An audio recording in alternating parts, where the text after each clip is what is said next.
നമസ്കാരം, സ്പെഷ്യൽ റിപ്പോർട്ടിലേക്ക് സ്വാഗതം.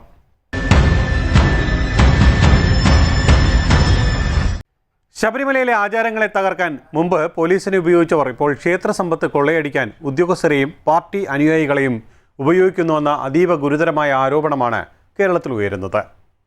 ഈ വിവാദങ്ങളുടെ കേന്ദ്രബിന്ദുവായി നിലനിൽക്കുന്നത് ശബരിമല തന്ത്രി കണ്ഠരര് രാജീവർക്കെതിരെ നടന്ന അസാധാരണമായ പോലീസ് നടപടിയും അതിനു പിന്നിലെ മുഖ്യമന്ത്രിയുടെ ഓഫീസിന്റെ നിഗൂഢമായ പങ്കുമാണ്.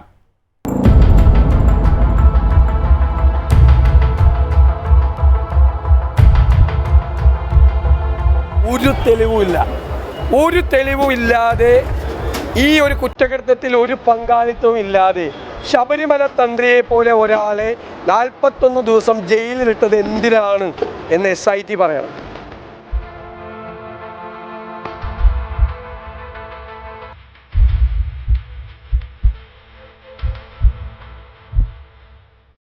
ശബരിമല സ്വർണ്ണക്കൊള്ളക്കേസിൽ തന്ത്രി കണ്ഠരര് രാജീവർക്ക് ജാമ്യം അനുവദിച്ചുകൊണ്ടുള്ള കോടതി വിധി കേരള സർക്കാരിനും അന്വേഷണ സംഘത്തിനും വലിയ തിരിച്ചടിയായിരിക്കുകയാണ്.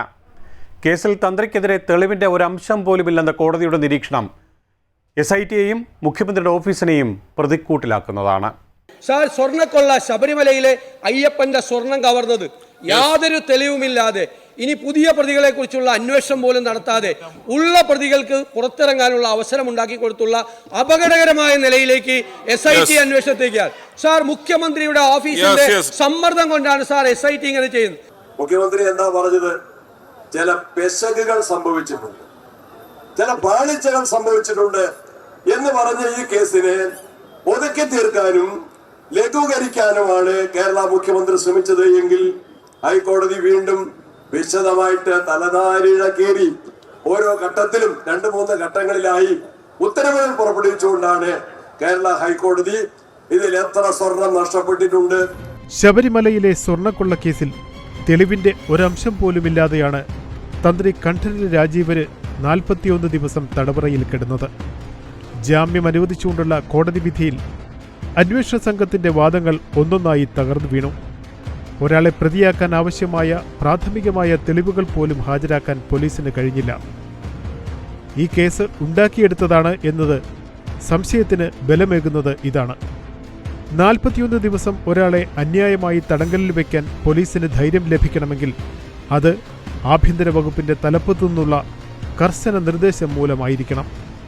ഈ നിർദ്ദേശങ്ങളുടെ പ്രഭവകേന്ദ്രം മുഖ്യമന്ത്രിയുടെ ഓഫീസാണെന്ന പ്രതിപക്ഷ നേതാവ് VD സതീശന്റെ ആരോപണം അതുകൊണ്ട് തന്നെ ഗൗരവതരമാണ്. ശബരിമല തന്ത്രിക്ക് ജാമ്യം കൊടുത്തുകൊണ്ട് കോടതി നൽകിയ ഉത്തരവ് വളരെ പ്രധാനപ്പെട്ട ഒന്നാണ്. ജനുവരി 11-ാം തീയതി ഞാൻ മാധ്യമങ്ങളോട് പറഞ്ഞു, തന്ത്രിയെ പോലെ ഒരാളെ അറസ്റ്റ് ചെയ്യുമ്പോൾ എന്ത് കാരണത്തിലാണ് അറസ്റ്റ് ചെയ്യുന്നത്, അദ്ദേഹത്തിൻ്റെ പങ്കാളിത്തം, ഒരു കുറ്റകൃത്യം ചെയ്യുന്നതിൽ അദ്ദേഹത്തിൻ്റെ പങ്കാളിത്തം എന്താണ് എന്ന് വ്യക്തമായി പൊതുസമൂഹത്തോട് പറയേണ്ട ബാധ്യത SITക്കുണ്ട്. പറഞ്ഞില്ലേ? ആ റിമാൻഡ് റിപ്പോർട്ട് വായിച്ചാൽ അത് വിശദമായി പറയുന്നില്ല. മന്ത്രിയെ അറസ്റ്റ് ചെയ്താലും, മുൻ മന്ത്രിയെ അറസ്റ്റ് ചെയ്താലും, തന്ത്രിയെ അറസ്റ്റ് ചെയ്താലും എന്ത് കാരണത്തിൻ്റെ പേരിലാണ്, അവർക്ക് എന്ത് പങ്കാളിത്തമാണ് അതിനകത്തുള്ളത് എന്ന് പറയണം എന്ന് പ്രതിപക്ഷം പറഞ്ഞിട്ടുണ്ടായിരുന്നു. ജനുവരി 11-ാം തീയതി നിങ്ങളുടെ കയ്യിലൊക്കെ ലൈബ്രറിയിൽ കാണുമല്ലോ. അത് ജനുവരി 11-ാം തീയതി ഞാൻ തന്നെ പറഞ്ഞു. ഇപ്പോൾ കോടതി അത് തന്നെയാണ് പറഞ്ഞിരിക്കുന്നത്. എന്താ പറഞ്ഞിരിക്കുന്നത്? അത് കുറേ കൂടി വിശാലമായി പറഞ്ഞിരിക്കുന്നു. ഒരു തെളിവുമില്ലാതെ ഈ ഒരു കുറ്റകൃത്യത്തിൽ ഒരു പങ്കാളിത്തവും ഇല്ലാതെ ശബരിമല തന്ത്രിയെ പോലെ ഒരാളെ 41 ദിവസം ജയിലിലിട്ടത് എന്തിനാണ് എന്ന് SIT പറയണം. കാരണം CPM നേതാക്കൾക്കെതിരായി ആരോപണങ്ങൾ മൂർച്ച വെച്ചപ്പോൾ അതിൽ നിന്നും വഴിതിരിച്ചു വിടുന്നതിന് വേണ്ടിയിട്ടാണ് മുഖ്യമന്ത്രിയുടെ ഓഫീസിന്റെ സ്വാധീനത്തിൽ ഈ തന്ത്രിയെ അറസ്റ്റ് ചെയ്തെന്നുള്ളൊരു ആരോപണമുണ്ട്. അല്ല, ഞാൻ നിരപരാധിയാണെന്നല്ലല്ലോ ഞാൻ പറഞ്ഞത്. ഒരാളെ തന്ത്രിയെ പോലെ ഒരാളെ അറസ്റ്റ് ചെയ്യുമ്പോൾ എന്താണ് അദ്ദേഹത്തിൻ്റെ പങ്കാളിത്തം, എന്ത് കുറ്റകൃത്യമാണ് അദ്ദേഹം ചെയ്തിട്ടുള്ളത്, ഏത് ഒഫൻസാണ് ചെയ്തിട്ടുള്ളത്, ഏത് സെക്ഷനാണ് അദ്ദേഹത്തിനെതിരായി അട്രാക്ട് ചെയ്യപ്പെടുന്നത് എന്ന് പറയണ്ടേ?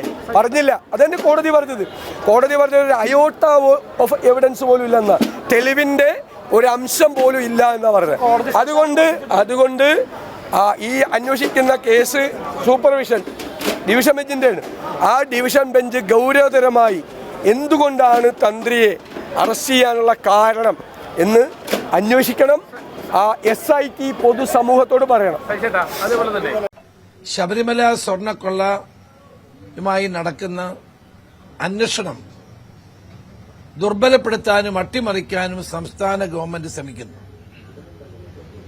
കാരണം കോടതിയുടെ നിരീക്ഷണത്തിൽ SIT നല്ല പ്രവർത്തനം മുന്നോട്ട് കൊണ്ടുപോവുകയായിരുന്നു. പക്ഷെ ഇപ്പൊ അന്വേഷണം വളരെ മന്ദഗതിയിലായിട്ടുണ്ട്. അതിന്റെ കാരണം ഗവൺമെന്റിന്റെ ഇടപെടലാണ്.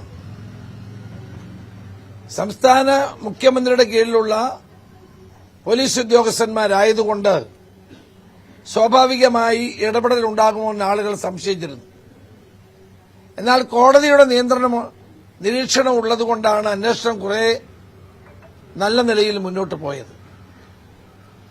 അന്വേഷണം ഇനി CPMന്റെ ഉന്നത നേതൃത്വത്തിലേക്ക്, മുൻ മന്ത്രിമാരിലേക്ക് പോകുന്നു എന്ന് കാണുമ്പോഴാണ് ഗവൺമെന്റിന്റെ ഇടപെടൽ ഉണ്ടായിക്കൊണ്ടിരിക്കുന്നത്. അപ്പൊ സംസ്ഥാന ഗവൺമെന്റ് ഈ അന്വേഷണത്തെ അട്ടിമറിക്കാൻ ശ്രമിക്കുന്നു എന്നത് വളരെ ഗൌരവതരമായ ഒരു കാര്യമാണ്. അത് ഗൌരവത്തോടുകൂടി നമ്മളെല്ലാവരും കാണേണ്ട ഒരു കാര്യമാണ്.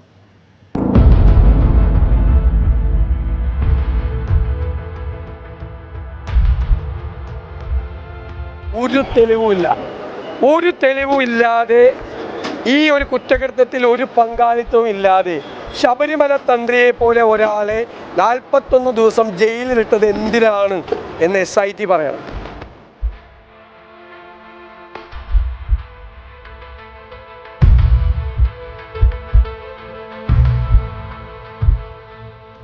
യുവതീ പ്രവേശനവുമായി ബന്ധപ്പെട്ട സുപ്രീം കോടതി വിധിക്ക് ശേഷം ശബരിമലയിലെ ആചാരങ്ങൾ ലംഘിക്കാൻ സർക്കാർ നടത്തിയ നീക്കങ്ങൾക്ക് തന്ത്രി കുടുംബം വഴങ്ങിയിരുന്നില്ല. ദിവസവും നട തുറക്കണമെന്ന സർക്കാരിന്റെ ഭരണപരമായ നിർദ്ദേശവും തന്ത്രി തള്ളിക്കളഞ്ഞു. ഈ അനുസരണക്കേടിന് നൽകിയ ശിക്ഷയായിരുന്നു സ്വർണ്ണക്കള്ളക്കേസിലെ നടപടിയെന്ന് സംശയിക്കപ്പെടുന്നു. ആചാരങ്ങൾ തകർക്കാൻ നോക്കി പരാജയപ്പെട്ടപ്പോൾ ശബരിമലയിലെ ഭണ്ഡാരം തകർക്കാൻ ശ്രമിക്കുന്നു എന്ന വിശ്വാസികളുടെ ആരോപണത്തെ ശരിവയ്ക്കുന്നതാണ് പുറത്തുവരുന്ന ഓരോ വിവരവും. അതായത് ഈ ശബരിമല സ്വർണ്ണക്കൊള്ള കേസില് പ്രത്യേക അന്വേഷണ സംഘത്തിന്റെ ആദ്യത്തെ പ്രവർത്തനങ്ങൾക്ക് ശേഷം പിന്നീട് അതില് ചില മാറ്റങ്ങൾ വരുത്തിയ സംഭവമൊക്കെ ഉണ്ടായിട്ടുണ്ട്. അപ്പൊ അന്വേഷണത്തെക്കുറിച്ച് UDF നേതാക്കൾ സംശയം പ്രകടിപ്പിച്ചിരുന്നു. അപ്പൊ തന്ത്രിയെ അറസ്റ്റ് ചെയ്തത് ദൈവതുല്യനായ ഒരാളെന്ന് ശ്രീ A. പത്മകുമാർ പറഞ്ഞതിന്റെ അടിസ്ഥാനത്തിലാണെന്നൊക്കെ പറഞ്ഞ് അന്നൊരു വാർത്തയുണ്ടായിരുന്നു. അപ്പം തന്ത്രി അറസ്റ്റ് ചെയ്തത് എന്തിനാണെന്നുള്ള SIT കോടതിയിൽ അന്ന് ബോധിപ്പിച്ചിട്ടുണ്ട്. പക്ഷെ ഇന്നിപ്പോൾ തന്ത്രി പറയുന്നത് അത് തന്നെ വ്യക്തിപരമായിട്ട് തനിക്കെതിരായിട്ടുള്ള നീക്കമായിട്ട് കാണേണ്ടിയിരിക്കുന്നു. കാരണം യുവതീ പ്രവേശത്തെ ആഘോഷിക്കാനായിട്ട് ഒന്നാം LDF സർക്കാർ ശ്രമിച്ചപ്പോൾ താൻ അതിനെ ആചാര ലംഘനം എന്ന് പറഞ്ഞ് എതിർത്തിരുന്നു. അതിന്റെ വൈരാഗ്യം തീർത്താണെന്ന് പറഞ്ഞിട്ടുണ്ട്. അത് മാത്രമല്ല, ഇതിൽ വേറൊരു വിഷയം, തന്ത്രിയിലെ കേസ് അവസാനിപ്പിക്കാനായിട്ട് കേരളത്തിലെ പ്രത്യേക അന്വേഷണ സംഘത്തിന്റെ മേലെ ആരെങ്കിലും സമ്മർദ്ദം ചെലുത്തിയിട്ടുണ്ടോ എന്നൊരു ശങ്ക ഇടക്കാലത്ത് ഉയർന്നിരുന്നു. കാരണം തന്ത്രിയിലെ കേസ് അവസാനിപ്പിച്ച് ചെല്ലെ രക്ഷിക്കാനുള്ള നീക്കം എന്നൊക്കെയാണ് ആക്ഷേപം ഉണ്ടായിരുന്നു. അപ്പൊ അതിന്റെ കൂടെ അടിസ്ഥാനത്തില് തന്ത്രി ഇപ്പോൾ പറയുന്നത് ഈ വാജിവാഹനം, അതായത് കൊടിമരത്തിന്റെ ഏറ്റവും മുകളിലുള്ള ആ കുതിരയുടെ രൂപം തന്റെ വീട്ടിലുണ്ട് എന്ന് പറഞ്ഞിട്ടും അത് റെയ്ഡ് ചെയ്തെടുത്തു എന്ന രീതിയിൽ കൊണ്ടുവന്ന് തന്നെ അപമാനിക്കാൻ ശ്രമിച്ചു എന്നാണ്. അങ്ങനെയൊക്കെ ആണെങ്കിൽ അതൊരു ഗൗരവമുള്ള വിഷയമാണ്. കാരണം വാജിവാഹനം എന്ന കുതിരയുടെ രൂപം തന്ത്രിക്ക് കൈമാറിയത് ആചാരപ്രകാരം അത് തന്ത്രിക്ക് അവകാശപ്പെട്ടതാണ് എന്നതിന്റെ അടിസ്ഥാനത്തിലാണെന്ന് അക്കാലത്തെ ദേവസ്വം ബോർഡിൽ ഉണ്ടായിരുന്ന അജയ് തറയിലൊക്കെ വ്യക്തമാക്കിയിരുന്നു. അപ്പൊ അന്ന് പ്രയാർ ഗോപാലകൃഷ്ണനും അജയ് തറയിലും ഒക്കെ ഉൾപ്പെട്ട ഒരു ബോർഡും ഇതിൽ കുറ്റക്കാരാണെന്ന് വരുത്താനായിട്ട് CPMന്റെ ഭാഗത്തുനിന്ന് ശ്രമം ഉണ്ടായിരുന്നു. അപ്പൊ ഇങ്ങനെ ഒരുപാട് വിഷയങ്ങൾ ഇതുമായിട്ട് കെട്ടുമണഞ്ഞ് കിടക്കുകയാണ്. അപ്പോൾ ഇനിയിപ്പോ പ്രത്യേക അന്വേഷണ സംഘമാണ് ഇക്കാര്യത്തിൽ നിലപാട് വ്യക്തമാക്കേണ്ടത്. കാരണം തന്ത്രി പറയുന്നത് ശരിയാണോ, തന്ത്രിക്കെതിരെ തെളിവുകൾ ഇല്ല എന്നുള്ള കോടതി നിരീക്ഷണം ഹാജരാക്കാൻ കഴിഞ്ഞിട്ടില്ല എന്നാണ് കോടതി നിരീക്ഷിച്ചത്. അപ്പൊ പ്രത്യേക അന്വേഷണ സംഘം ഹാജരാക്കുമോ എന്നറിയില്ല. എന്തായാലും സംശയങ്ങൾ ഉയർന്നിട്ടുണ്ട് എന്നതിൽ തർക്കമില്ല. കാരണം പ്രത്യേക അന്വേഷണ സംഘത്തിന്റെ അന്വേഷണം ആദ്യത്തേതുപോലെ പത്മകുമാറിനെയൊക്കെ അറസ്റ്റ് ചെയ്ത ശേഷം പിന്നീട് അത് വേണ്ട രീതിയിൽ മുന്നോട്ട് പോയില്ല, അതിന് മുൻപും മുന്നോട്ട് പോയില്ല എന്നൊക്കെ ഒരുപാട് ആക്ഷേപങ്ങൾ ഉണ്ടായിരുന്നു. അപ്പൊ കോടതി നിരീക്ഷണത്തിൽ നടക്കുന്ന അന്വേഷണമായതുകൊണ്ട് ജനങ്ങൾക്ക് പൂർണ്ണ വിശ്വാസം ഉണ്ടായിരുന്നു. അപ്പൊ ആ വിശ്വാസത്തെ ഹനിക്കുന്ന എന്തെങ്കിലും ഗവൺമെന്റിന്റെ ഭാഗത്തു നിന്നുള്ള സമ്മർദ്ദം ഉണ്ടായിട്ടുണ്ടോ എന്നൊക്കെ വ്യക്തമാക്കേണ്ടത് കോടതിയിൽ പ്രത്യേക അന്വേഷണ സംഘമാണ്. അപ്പോൾ തന്ത്രിക്ക് ഇന്നലെ ജാമ്യം ലഭിച്ചു. ഇന്ന് പത്മകുമാർ കേസിൽ ജാമ്യം ലഭിച്ചു. അപ്പൊ തന്ത്രി പറഞ്ഞ കാര്യങ്ങൾ ഗൗരവത്തോടെ കോടതി കാണുമോ എന്നാണ് ഇനി നമുക്ക് അറിയേണ്ടത്. ദൈവവിശ്വാസമില്ലാത്ത ഒരു പ്രസ്ഥാനം ക്ഷേത്രഭരണം കൈയാളുമ്പോൾ സംഭവിക്കുന്ന വലിയൊരു ദുരന്തത്തിനാണ് ശബരിമല ഇപ്പോഴും സാക്ഷ്യം വഹിക്കുന്നത്.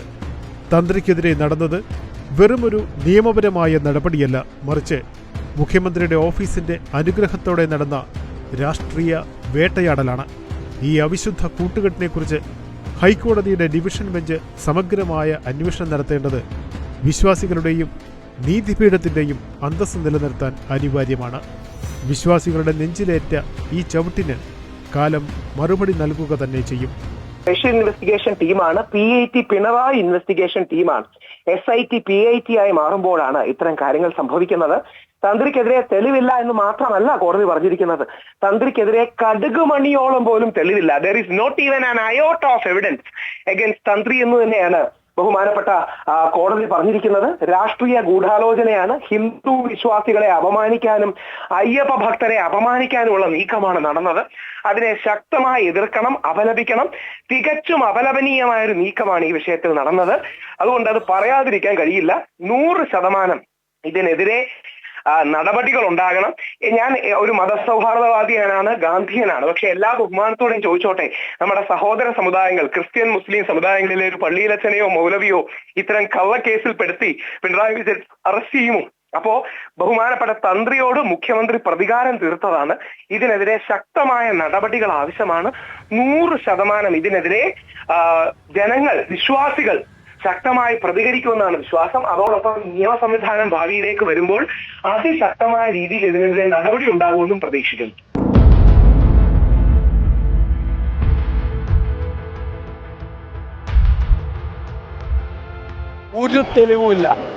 ഒരു തെളിവുമില്ലാതെ ഈ ഒരു കുറ്റകൃത്യത്തിൽ ഒരു പങ്കാളിത്തവും ഇല്ലാതെ ശബരിമല തന്ത്രിയെ പോലെ ഒരാളെ 41 ദിവസം ജയിലിലിട്ടത് എന്തിനാണ് എന്ന് SIT പറയണം.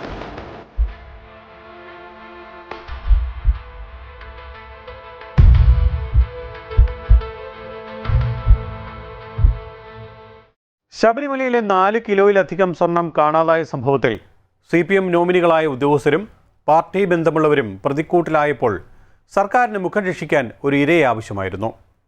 ജനശ്രദ്ധ കൊള്ളയിൽ നിന്നും മാറ്റി തന്ത്രിയിലേക്ക് തിരിക്കുക എന്നതായിരുന്നു ഇതിലൂടെ ലക്ഷ്യമിട്ടത്. തന്ത്രിയെ കൊടുക്കാൻ SIT മെനഞ്ഞ തിരക്കഥയ്ക്ക് പിന്നിൽ മുഖ്യമന്ത്രിയുടെ ഓഫീസിലെ ചില ഉന്നതരുടെ സ്വാധീനമുണ്ടെന്നത് പകൽ പോലെ വ്യക്തമാണ്. പ്രത്യേക അന്വേഷണ സംഘത്തിന്റെ വിശ്വാസ്യതയെ തന്നെ ചോദ്യം ചെയ്യുന്നതാണ് കോടതിയുടെ പരാമർശങ്ങൾ. ശബരിമലയുമായി ബന്ധപ്പെട്ട ആചാരപരമായ കാര്യങ്ങളിൽ പരമാധികാരമുള്ള തന്ത്രിയെ അപമാനിക്കാനുള്ള ശ്രമമാണ് സർക്കാർ ഭാഗത്തുനിന്നുണ്ടായത്.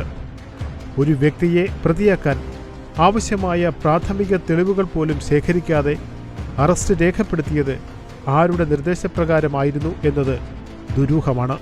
പോറ്റിയുമായി തന്ത്രിയെ ബന്ധിപ്പിക്കാൻ നടത്തിയ നീക്കങ്ങളെല്ലാം കോടതിയിൽ തകർന്നടിഞ്ഞു. പോലീസിനെ രാഷ്ട്രീയ ആവശ്യങ്ങൾക്കായി ഉപയോഗിക്കുന്നുവെന്ന പ്രതിപക്ഷ ആരോപണത്തിന് കോടതി വിധി അടിവരയിടുന്നു. രാഷ്ട്രീയ വൈരാഗ്യം തീർക്കാനും ജനശ്രദ്ധ തിരിച്ചുവിടാനും ഭരണകൂട സംവിധാനങ്ങളെ ഉപയോഗിക്കുന്നത് ജനാധിപത്യത്തിന് അപകടകരമാണ്. സർക്കാരിനും പോലീസിനും നൽകുന്ന ശക്തമായ താക്കീതാണ് കോടതി പരാമർശങ്ങൾ. ഇതോടെ സർക്കാരിനെതിരെയുള്ള അഴിമതി ആരോപണങ്ങളിൽ നിന്ന് ശ്രദ്ധ തിരിക്കാനുള്ള നീക്കം പരാജയപ്പെട്ടു എന്നു മാത്രമല്ല, അത് സർക്കാരിന് തന്നെ തിരിച്ചടിയായി മാറുകയും ചെയ്തു. CPM നേരെ ഉയർന്ന രാഷ്ട്രീയ ചോദ്യങ്ങളിൽ നിന്ന് ശ്രദ്ധ തിരിക്കാനായിട്ട് തന്ത്രിയെ അറസ്റ്റ് ചെയ്ത് കള്ളക്കേസിൽ കൊടുക്കുക. അദ്വൈതം സിനിമ 35 വർഷം മുമ്പ് ഇറങ്ങിയ അദ്വൈതം സിനിമയിൽ നടന്ന കാര്യങ്ങളാണ് ഇപ്പോൾ കേരളത്തിൽ നടക്കുന്നത്.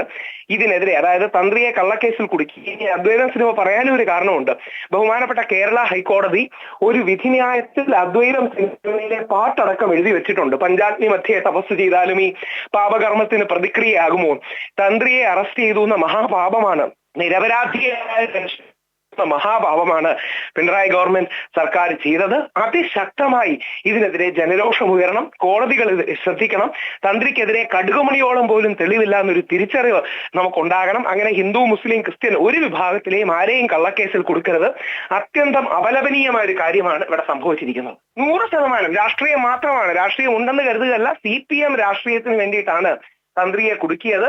അതുകൊണ്ടാണ് ഇതിനെതിരെ ശക്തമായ ജനരോഷം ഉയരേണ്ടത്. അതിശക്തമായ രീതിയിൽ പൊതുജനങ്ങൾ, വിശ്വാസികളും വിശ്വാസികളല്ലാത്തവരും ഇതിനെതിരെ പ്രതികരിക്കണം. കാരണം കടുകുമണിയോളം പോലും ഈ വിഷയത്തിൽ തെളിവില്ല എന്നുള്ളത് ഒരു സത്യമാണ്. കോടതി തന്ത്രിക്കെതിരെ യാതൊരു അയോട്ട ഓഫ് എവിഡൻസ് ഇല്ലെന്ന് പറഞ്ഞു. മാത്രമല്ല, തന്ത്രി വ്യക്തമായി സൂചിപ്പിച്ചിരിക്കുന്നത് പോലെ ശബരിമല യുവതി പ്രവേശനത്തിന് തന്ത്രി എതിർത്തതിന്റെ പ്രതികാരം മുഖ്യമന്ത്രി ശ്രീ പിണറായി വിജയൻ തീർത്തതാണ്. അത് അത്യന്തം അപലപനീയമായ ഒരു കാര്യമാണ്. അതിനെതിരെ അതിശക്തമായ രീതിയിൽ ജനങ്ങൾ പ്രതികരിക്കണമെന്ന് അഭ്യർത്ഥിക്കുന്നു. സ്വർണ്ണക്കൊള്ളക്കേസിലെ ഒന്നാം പ്രതിയായ ഉണ്ണികൃഷ്ണൻ പോറ്റിയെ തന്ത്രിയാണ് ശബരിമലയിൽ എത്തിച്ചതെന്ന വാദമാണ് അന്വേഷണ സംഘം ഉയർത്തുന്നത്. എന്നാൽ ഇതിനെ സാധൂകരിക്കുന്ന ശക്തമായ തെളിവുകൾ ഹാജരാക്കാൻ പോലീസിന് സാധിച്ചിട്ടില്ല. ഉണ്ണികൃഷ്ണൻ പോറ്റിയുടെ ബന്ധുക്കൾ വർഷങ്ങളായി ശബരിമലയിൽ ജോലി ചെയ്തിരുന്നു എന്ന വസ്തുത SIT ബോധപൂർവം മറച്ചുവെച്ചതായി തന്ത്രി ആരോപിക്കുന്നു. പോറ്റിയെ ശബരിമലയുമായി ബന്ധപ്പെടുത്തിയത് താനാണെന്ന് വരുത്തി തീർക്കാൻ അന്വേഷണ സംഘം തിരക്കഥ മെനയുകയായിരുന്നുവെന്നും അദ്ദേഹം ആരോപിക്കുന്നു. ഇങ്ങനെയുള്ള പോറ്റിയുടെ കുടുംബ പശ്ചാത്തലം പരിശോധിക്കാതെ തനിക്കെതിരെ മാത്രം നീങ്ങിയത് ഇതിന്റെ തെളിവാണെന്നും അദ്ദേഹം കോടതിയിൽ മൊഴി നൽകി.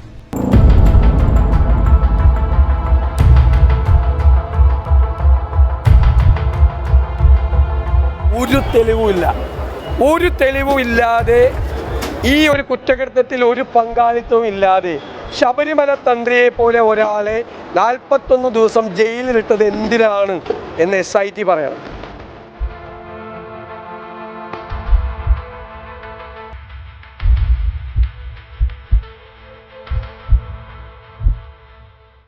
ശബരിമല പോലെ വൈകാരികമായ ഒരു വിഷയത്തിൽ തന്ത്രിയെപ്പോലൊരു വ്യക്തിയെ പ്രതി ചേർക്കുമ്പോൾ പാലിക്കേണ്ട ജാഗ്രത പോലീസ് പുലർത്തിയില്ല എന്ന വിമർശനം ശക്തമാണ്. വ്യക്തമായ തെളിവുകളില്ലാതെ നടത്തിയ നീക്കങ്ങൾ നീതി നിർവഹണത്തേക്കാൾ ഉപരിയായി ഒരു രാഷ്ട്രീയ സന്ദേശം നൽകാനാണോ എന്ന് സംശയിക്കേണ്ടിയിരിക്കുന്നു. തന്ത്രിയുടെ അറസ്റ്റ് വഴി ആചാര സംരക്ഷകർക്ക് ഒരു മുന്നറിയിപ്പ് നൽകുക എന്നതായിരുന്നു ലക്ഷ്യമെങ്കിൽ അത് ഭക്തജനങ്ങളുടെ ഇടയിൽ വലിയ പ്രതിഷേധത്തിനാണ് കാരണമായിരിക്കുന്നത്. ശബരിമല വിഷയത്തിൽ CPM സ്വീകരിച്ചു പോരുന്ന മുൻ നിലപാടുകളുടെ സ്വാഭാവികമായ തുടർച്ചയാണ് സ്വർണ്ണക്കൊള്ള. ആചാരങ്ങളെ തകർക്കാൻ മുൻപ് പോലീസിനെ ഉപയോഗിച്ചവർ ഇപ്പോൾ ക്ഷേത്രസമ്പത്ത് കൊള്ളയടിക്കാൻ ഉദ്യോഗസ്ഥരെയും പാർട്ടി അനുയായികളെയും ഉപയോഗിക്കുന്നു എന്ന് മാത്രം. ആചാരം തകർക്കാൻ നോക്കി പരാജയപ്പെട്ടപ്പോൾ ഭണ്ഡാരം തകർക്കാൻ ശ്രമിക്കുന്നു എന്നതാണ് ഓരോ ദിവസവും പുറത്തുവരുന്ന വെളിപ്പെടുത്തലുകൾ വ്യക്തമാക്കുന്നത്. വിശ്വാസികളല്ലാത്തവരുടെ ഒരു പ്രസ്ഥാനം ക്ഷേത്രഭരണം കൈയാളുമ്പോൾ സംഭവിക്കുന്ന ദുരന്തമാണിത്.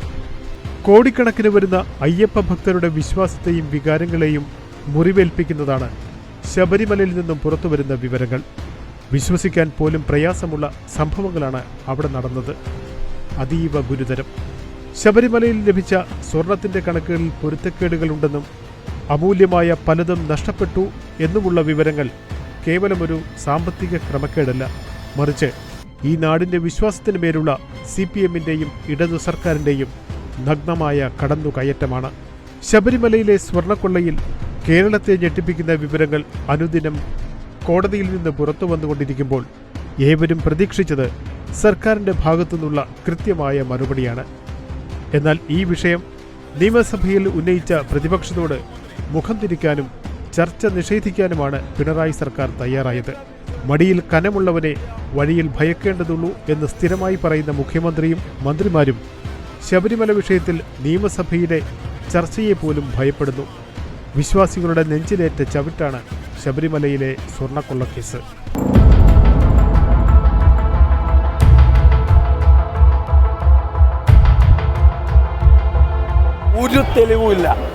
ഒരു തെളിവും ഇല്ലാതെ ഈ ഒരു കുറ്റകൃത്യത്തിൽ ഒരു പങ്കാളിത്തവും ഇല്ലാതെ ശബരിമല തന്ത്രിയെ പോലെ ഒരാളെ 41 ദിവസം ജയിലിലിട്ടത് എന്തിനാണ് എന്ന് SIT പറയണം.